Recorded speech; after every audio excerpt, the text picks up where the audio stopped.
Ashton, appreciate the time. Thanks so much for doing this. How you been? I'm good, man. Thanks for having me.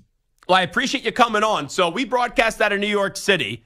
I'm a Heisman Trophy voter. We know at the end of the college football season, they hand out that Heisman Trophy in New York City. Have you ever been to New York? Because I think it's safe to say you're going to be getting an invite at the end of the year. Yeah, I actually have a lot of family that lives out there, but, it'd be cool to go out there for the Heisman ceremony. Yeah, that'd be pretty neat. Well, your stats, they kind of speak for themselves. With the 845 rushing yards in 4 games to start this season, the 13 rushing touchdowns. But when you kind of put it into perspective and talk about what you've been able to do, how do you just describe this start to the season for you individually? Well, I think it's been amazing, but at the same time, I got to give love to my guys because, I wouldn't get this personal success without my teammates, without my O-line, receivers, tight ends doing a great job blocking for me. And, because of that, I've been able to have extreme success on the field personally. I'm a big fan of your head football coach, Spencer Danielson. We know he took over replacing Andy last year and what you guys were able to accomplish down the stretch. Clearly, you have a very close and special relationship with him. How about your football coach in Spencer Danielson and that relationship between the two of you? Yeah, it's a great relationship, one I've never really had before. And a head coach, you can really be personal and, it's a great relationship. And, he really loves us, more than just football players. But, as a person, he cares more about the father, the man that I'm going to be one day. Last year, I know, because some people will see your numbers and they'll be like, okay, this is the first time I'm hearing of Ashton Jeanty. But last season, you had over 1,300 rushing yards. You had 14 rushing touchdowns and also 5 receiving touchdowns. So what you're doing right now, it's not like we've never seen you perform at this high level. Just more people are starting to get on the train. With that being said, though, the nature of this sport at a smaller school like Boise State. People would have thought that you wouldn't have returned last year and you would have hit the transfer portal and gone somewhere else. Why did you want to remain a Boise State Bronco? Well, for one, I think just my teammates, I couldn't, imagine, walking out on them, all the relationships that I built, then them hiring Coach D, that was kind of like the icing on top. I already knew he was the perfect guy for the job. I was actually one of the many people on this team like rooting for him to get the head coaching job. And then just the city, the place, it's an amazing place. And, if I were to transfer, go somewhere else, I wouldn't be able to leave the same legacy that I could here and make such a big impact. What is it like right now being the big man on campus? Because everyone, not just locally, is talking about you. Nationally, when we talk about the Heisman Trophy, people are talking about yourself, Travis Hunter at Colorado, Jalen Milroe, Cam Ward. You're on all these national shows getting talked about, and it's got to be pretty cool being the big man on campus. Nah, it's definitely dope to see. It's very cool to see, but at the same time, man, I'm trying not to stay distracted with, all the hype, all the noise. Every time I go on my phone now, it's somebody talking about me, a video, which is really cool, but at the same time, I just got to stay focused, Well, you're extremely humbled. How do you remain humble? How do you remain grounded and not let the success and the national praise really get to you? Well, that's what got me here in the first place was, being humble. That's how I was raised. That's how my parents raised me to be. And, continued success is, great. But, it's kind of like, how do you handle success, even though things are, going really well, are you going to, start bragging too much and being boastful, or, are you going to appreciate, what you have and, what's coming your way and keep building on it. And that's what I want to do. Ashton Jeanty here with us. So I stay up late here on the East Coast to watch your guys' games because I love your program and I love watching you play. You're just someone that makes, a viewer on their couch just want to tune in. I'm going nuts in my apartment last weekend with all those touchdown runs that you had and you're breaking tackle after tackle. When you're in a game like what you just had the other week on Saturday night, are you just in a zone where it doesn't matter who's in front of you? You're going to find a way to burst through them and keep the ball moving down the field. Yeah, that's my mentality going to every game. I'm trying to break as many tackles as I can, whether I got to break 2, 3, 4, and like you seen last week, sometimes 6, right? Whatever it takes to get in the end zone, whatever it takes to make a play for my teammates who are, working hard to block for me.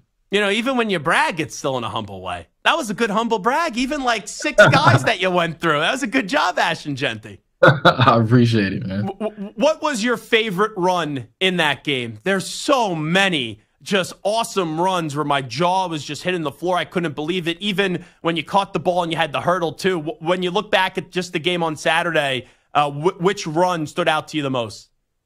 Yeah, I mean, a lot of great runs and, a lot of big runs. But I think for me, it was in the fourth quarter, really my last touchdown, goal line, kind of running over the linebacker into the end zone. And I feel like that one just shows like the mentality of me as a player. It's fourth quarter, kind of put that nail in the coffin, just defeat the team, really impose your will on them. And, that's who we are as a team, not even just me personally. So I feel like that exemplifies Boise State football.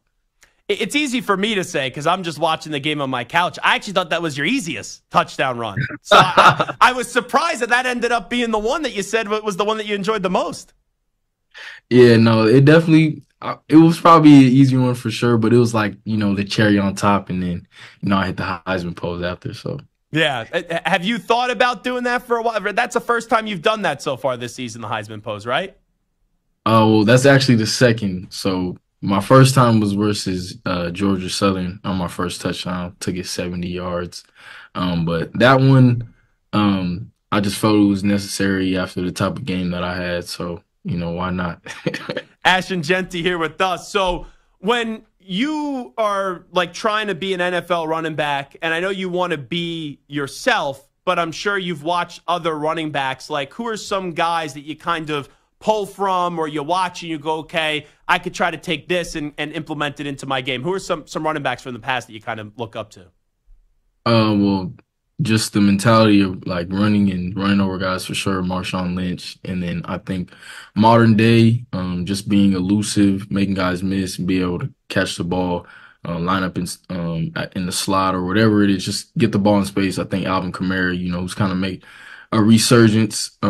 He's always been one of my favorite running backs, but in the way the game is modern day, you're that much more better as a running back if you can catch the ball out the backfield.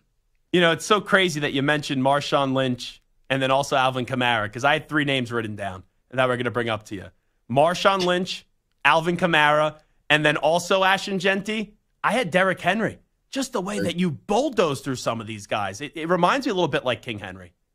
Yeah, I appreciate that. How about catching the ball out of the backfield? You did it a lot last year. You haven't had to really do it that much this year. You just talked about it. Do you think we'll see more catching the ball out of the backfield this season as it goes on?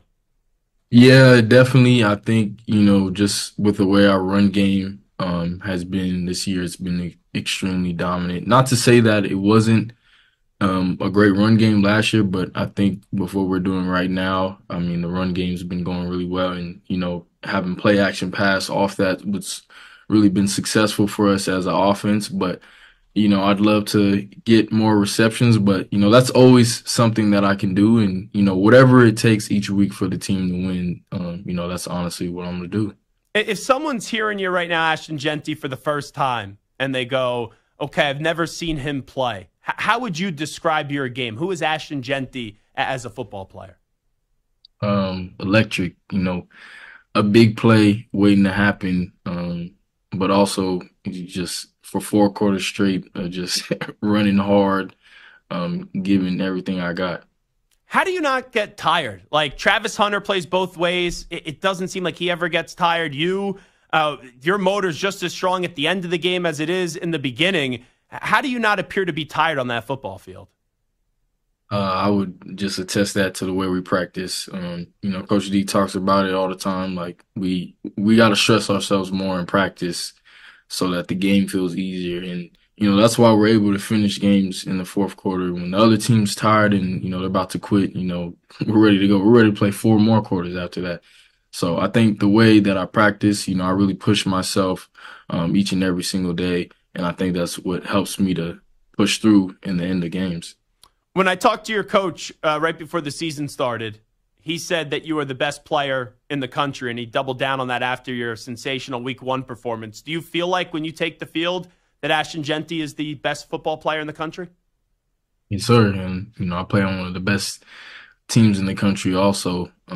But I full-heartedly feel like that, and I think I've proven it a little bit, but I'm not done yet. I still got a lot more to prove, and as the season goes on, I'll keep proving that I'm the best player in the nation. And you know what it's like not playing at one of the 4 power conferences. People are going to say, even with your success, hey, Boise State can't win, a college football playoff game. Ashton Jeanty, he could get an invite to New York, but he can't actually win the Heisman Trophy. Oh, a player from Boise can't be the best player in the country. What do you say to people that say that about you and also your program? Yeah, I think when you look at Boise State as a program, we played in a lot of big-time games, won a lot of big-time games, so you can't really count us out. And obviously we didn't win against Oregon this year, but, we've seen how well we played, how close we played in the game with them. I don't know what their rank was. I know they're a top 10, whatever. But, we won Fiesta Bowls. We won a lot of different championships. We can compete with the best. I could go down a long list of your so-called Power 4, Power 5 teams that we've beaten, but I'm not going to do that because we don't got enough time. But, at the end of the day, haters are going to hate. No matter how well a team is doing, no matter what the success is, they're always going to call something out, say whatever. So at the end of the day, their opinions don't matter. And, all I'm worried about is us, we keep the success going and we keep winning. All righty, before we let you run, the last thing I got to ask you, before you go up against Utah State, so far when we're looking at your stat line, you had 267 open up the season, 6 touchdowns, 192 rushing yards against Oregon, 3 rushing touchdowns, 127 rushing yards up against Portland State, and this past week up against Washington State, 259 yards and 4 touchdowns. What's in store for this week? Jeez, it's been unbelievable. What are we thinking? I'm thinking, something along those lines. That's the standard now as an offense is, I would say 150 to 200 plus rushing yards a game. That's what we've been putting up. So, that's what we got to keep doing. Well, keep the train rolling. It's been a joy to watch you and your program this year, and really appreciate you carving out some time with us today. Thanks for doing this. Yeah, thank you for having me.